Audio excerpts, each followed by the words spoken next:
La guerra en Ucrania lleva ya más de 4 años enteros, y todos están tratando de encontrar la línea de meta.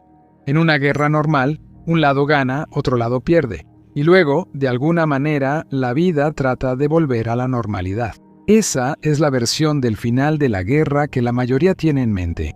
Pero esta no es una guerra normal, y su final podría significar la ruina para Rusia, y posiblemente incluso para Ucrania. Así que vamos a entrar de lleno en esto.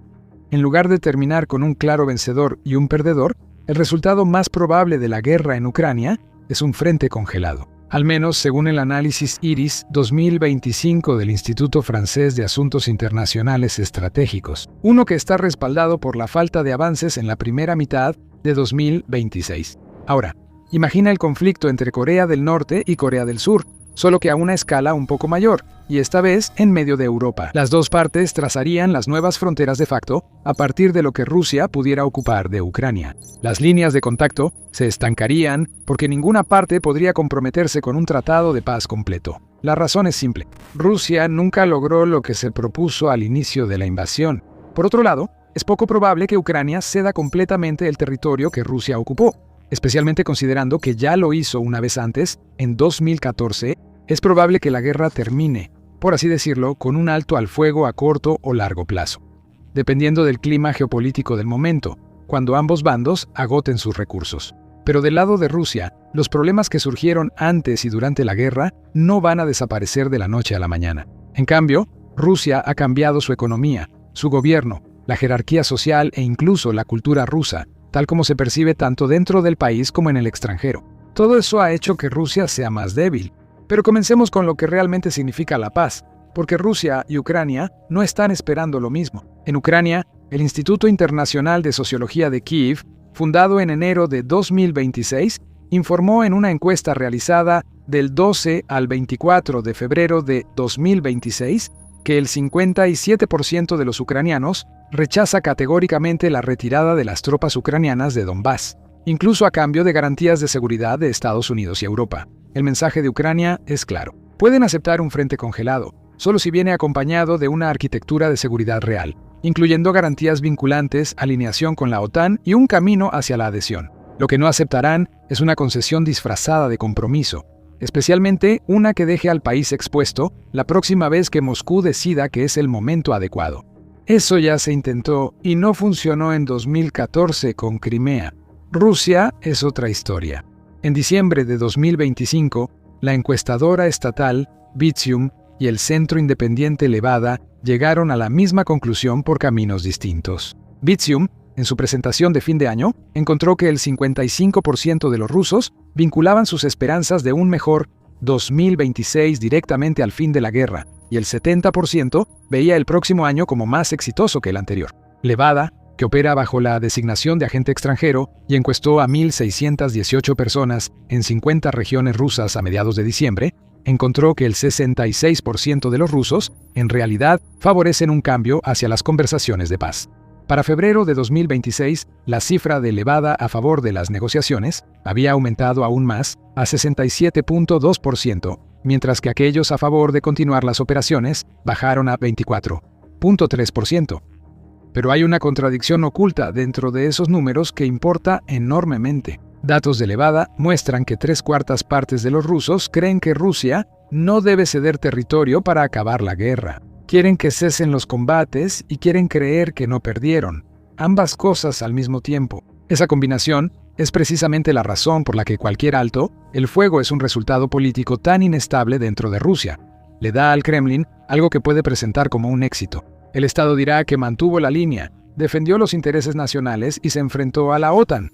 Pero probablemente habrá otro asunto aquí. ¿Por qué todo parece mucho peor para Rusia?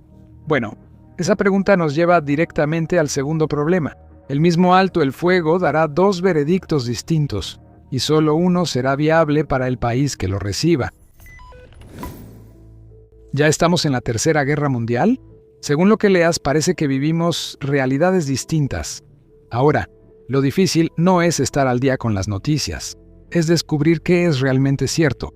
Esta historia fue cubierta por casi 200 fuentes de todo el espectro.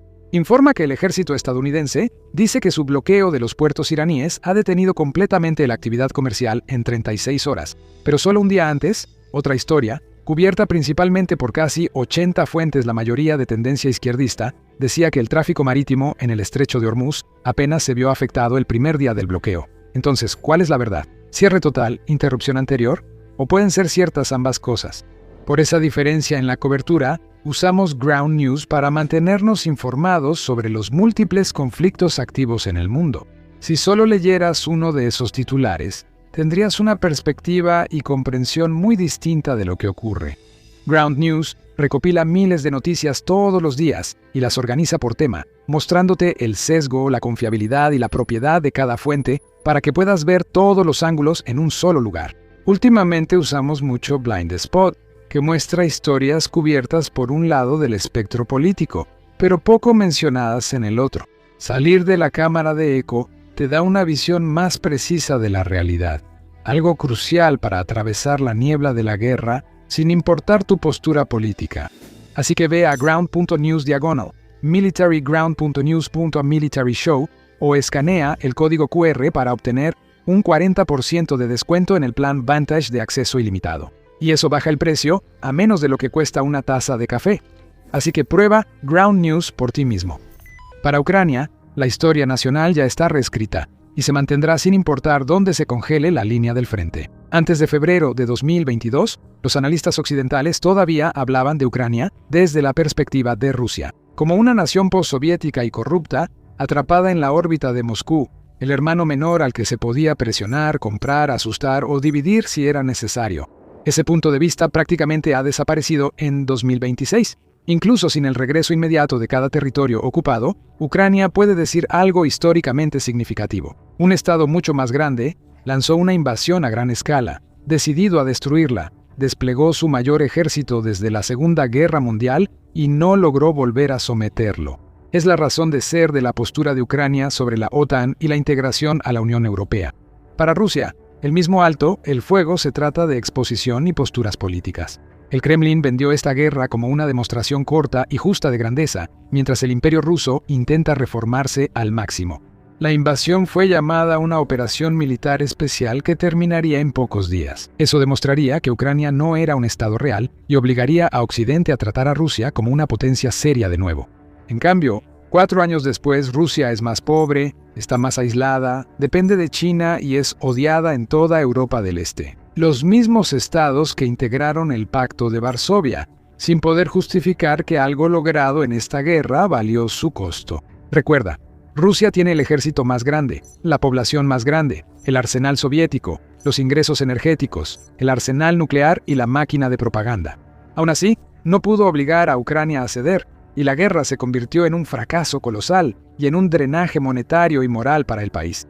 En términos económicos, el ministro de Defensa Andrei Belousov confirmó en diciembre de 2025 que Rusia gastó el 7.3% de su PIB en defensa en 2025. Aplicado a la propia estimación del PIB del gobierno para ese año, eso implica un gasto militar total de aproximadamente $198 mil millones. Ese es dinero que no se destinó a infraestructura, salud o modernización económica. El PIB de Rusia se contrajo entre 0.2% y 0.5% interanual en el primer trimestre de 2026, lo que representó su primera caída trimestral desde principios de 2023. Y fue una sorpresa incluso para las propias instituciones de Rusia, que habían pronosticado un crecimiento del 1.6% para ese periodo. Poco después, el gobierno ruso recortó su pronóstico de crecimiento del PIB para todo el año 2026 de 1.3% a solo 0.4%. La inflación está en aproximadamente 6% y sigue erosionando el poder adquisitivo de los hogares.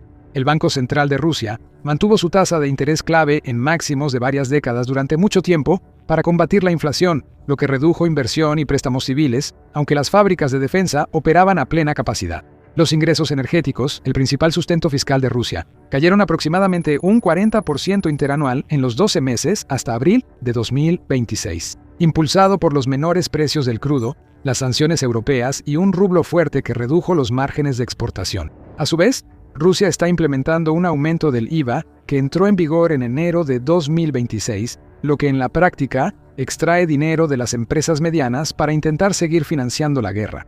Y durante un tiempo, la guerra le dio a Rusia un impulso económico artificial. Las fábricas de defensa contrataron personal, subieron salarios en ciertos sectores y la TV estatal mostraba cifras de producción como fortaleza, pero debajo de la superficie, el crédito se volvió caro, expresarse libremente se volvió peligroso, viajar se volvió más difícil, los precios seguían subiendo, e incluso las personas que aún apoyaban a Putin se quejaban cada vez más. Cuando se sentían seguros, decían que los funcionarios mentían, ocultaban malas noticias y ocultaban la realidad a la cúpula.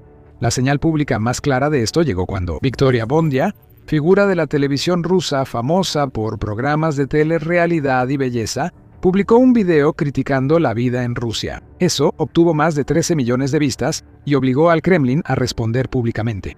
Y no fue porque dijera algo especialmente sofisticado, sino porque era exactamente el tipo de persona que se suponía que no debía decirlo. El Kremlin puede tachar a liberales, exiliados y disidentes de agentes occidentales. Pero cuando alguien del mundo apolítico de las celebridades y el lujo dice que el sistema se está pudriendo, millones de rusos comunes pueden reconocer ese sentimiento y simpatizar. Ese momento pudo haber sido una señal de dónde realmente se encuentra el sentimiento público, algo que Putin ciertamente no quería. Respecto al público, los verdaderos ganadores de la guerra en Ucrania no serán los gobiernos, sino quienes participaron en ella. Para Rusia específicamente, el primer y más visible grupo aquí son los soldados contratados y sus familias. En regiones pobres, el servicio militar fue un gran impulsor del ascenso social y económico, con sueldos comparables a los trabajos más lucrativos del país. En julio de 2024, 2 años tras el inicio de la guerra, Putin decretó casi duplicar el bono federal de incorporación para reclutas y recomendó a las autoridades regionales igualar esa suma con sus propios fondos. A principios de 2026, el bono regional de firma alcanzó los 2.6 millones de rublos o aproximadamente $35,000 en total en algunas regiones. Para los hombres con menos opciones era una riqueza nunca antes vista y sin otra forma de alcanzarla. El salario mensual para un soldado contratado que luchaba en Ucrania era de 210,000 rublos, unos $2,400 en 2025 más del doble del salario promedio nacional. Esto alejó mano de obra de los trabajos civiles, provocó inflación salarial en las regiones afectadas y creó una población de familias cuyo nivel de vida dependía completamente de que la guerra continuara. Ahora, antes de entrar en eso, asegúrate de estar suscrito a The Military Show. Publicamos análisis como estos y resúmenes de eventos diarios en la geopolítica global para que puedas estar al día. El segundo grupo es la fuerza laboral de la industria de defensa. Las plantas de armas, fabricantes de drones, proveedores de electrónica y talleres de reparación requerían más mano de obra, y el gobierno aseguraba contratos constantes para cubrir esa demanda. Estos sectores enfrentan dos problemas principales. 1. El gobierno ruso es famoso por pagar poco por los contratos o simplemente no pagarlos, ya que es una de las pocas opciones disponibles para que los fabricantes obtengan dichos contratos. En consecuencia, incluso cuando estos fabricantes deberían estar prosperando, el Kremlin tiene tan poco dinero, irónicamente debido a la financiación de los crecientes salarios militares, que incumple los pagos del propio equipo necesario para sostener el esfuerzo bélico. Además, estos sectores no pueden volver a la normalidad al terminar las órdenes militares. Al terminar los contratos, los proveedores perderán clientes y los trabajadores con empleos estables en un sector en auge quedarán de repente en una economía civil estancada. No existe una transición planeada ni conversión gestionada, tampoco una cadena de producción civil lista para absorberlos. Rusia opera con una economía de guerra sin un plan para después del conflicto. El tercer grupo es más pequeño pero políticamente más ruidoso, la clase ideológica, blogueros Z, influencers patrióticos, recaudadores voluntarios y facilitadores locales, aprendieron el lenguaje de la guerra y descubrieron, a menudo por primera vez, su importancia. Antes de 2022, muchos de ellos no eran nadie. La guerra les dio audiencias, ingresos, acceso al poder y un sentido de propósito que la mayoría de ellos nunca había tenido. Pero su relevancia depende completamente de que el conflicto siga siendo el hecho central de la vida pública rusa. Cuando termine, también terminará su vía hacia la fama. Las personas que pierden estatus y propósito tras haberlos tenido no suelen quedarse calladas. En el otro extremo de la guerra, la economía de guerra de Ucrania generó un ganador distinto, reconvertible para tiempos de paz.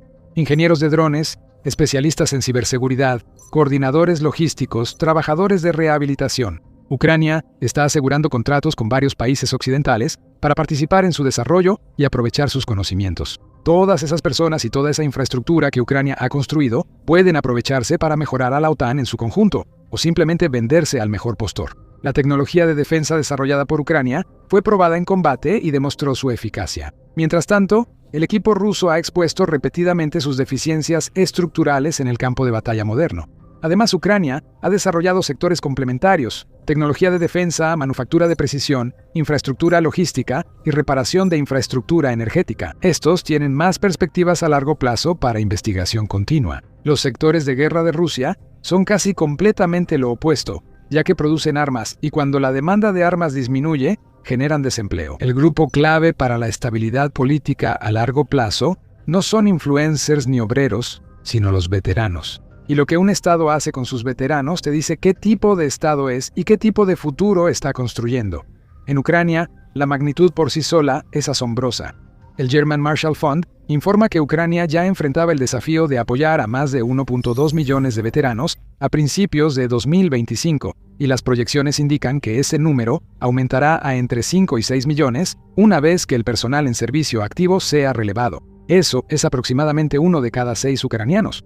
El Instituto de Investigación para la Paz de Oslo estima que hasta 5 millones de veteranos y sus familias necesitarán apoyo para la reintegración una vez que termine la guerra, lo que representa más del 15% de la población total del país. No hay precedentes históricos de un desafío de reintegración de ese tamaño en un país que, al mismo tiempo, intenta reconstruirse tras sufrir daños directos en infraestructura por 195.000 millones de dólares. Pero Ucrania tiene algo que Rusia no tiene: una historia nacional coherente que le da sentido al sacrificio de los veteranos.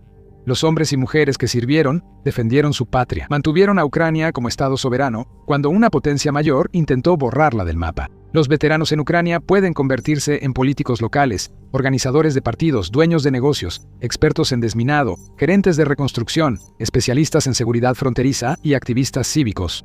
Rusia enfrenta un problema estructuralmente diferente y comienza con la actitud del Estado. El Kremlin no quiere que los veteranos sean ciudadanos con autonomía. Los quiere como decoraciones mientras sean útiles, como héroes para presumir en eventos patrióticos y en los medios estatales. El modelo es enviarlos de regreso a sus hogares, rastrear lo que están haciendo, usarlos en apariciones públicas montadas y luego, con suerte, olvidarse de ellos. Eso no es solo una conjetura. Se estima que más de la mitad de los veteranos que regresan de Ucrania no consiguen empleo estable. Simplemente están demasiado traumatizados por la guerra o literalmente heridos, y aún así no están recibiendo ningún tipo de apoyo constante. La razón de esta contención se vuelve obvia una vez que lo piensas. Un gobierno ruso que realmente empoderara a los veteranos como ciudadanos, con sus propias redes, sus propias quejas y su propia autoridad moral, estaría creando una fuerza política que no puede controlar. Y todo el modelo político del Kremlin, o más precisamente el de Putin, depende de controlar cada fuerza significativa en la vida pública rusa. Pero esto conlleva sus propios riesgos. Son hombres entrenados en la violencia, que ganan más de lo que jamás habían ganado en su vida civil. A cada paso les decían que eran héroes y el pilar de la nación.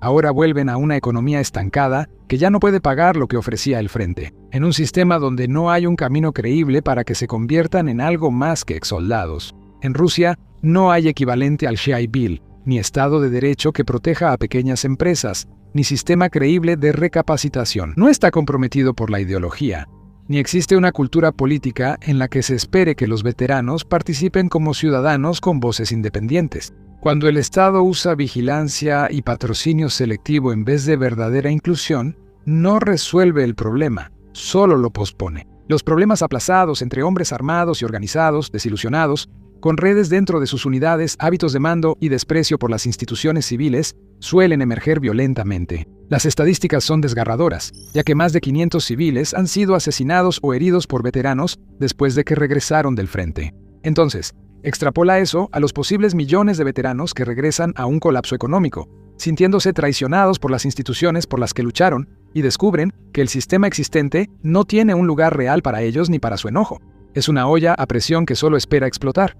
Así que está claro que Rusia tiene un largo camino por delante y está mucho más débil que al principio. Esto podría ser un problema no solo para los rusos, sino para toda Europa y más allá. De vuelta a Rusia. El problema principal aquí es que Rusia o Putin podría sentir que ya no tiene nada más que perder en este punto.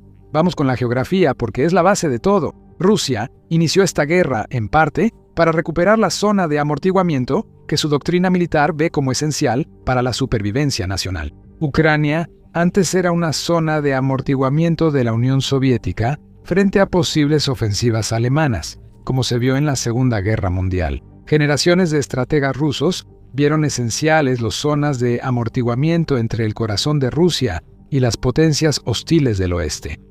Estos debían ser firmes, subordinados a la madre Rusia, como lo hacía Ucrania antes de su independencia. Después de la desintegración de la Unión Soviética, Ucrania adoptó medidas cada vez más pro-occidentales. La guerra tenía la intención de revertir eso, pero se podría decir que lo empeoró en casi todos los aspectos medibles.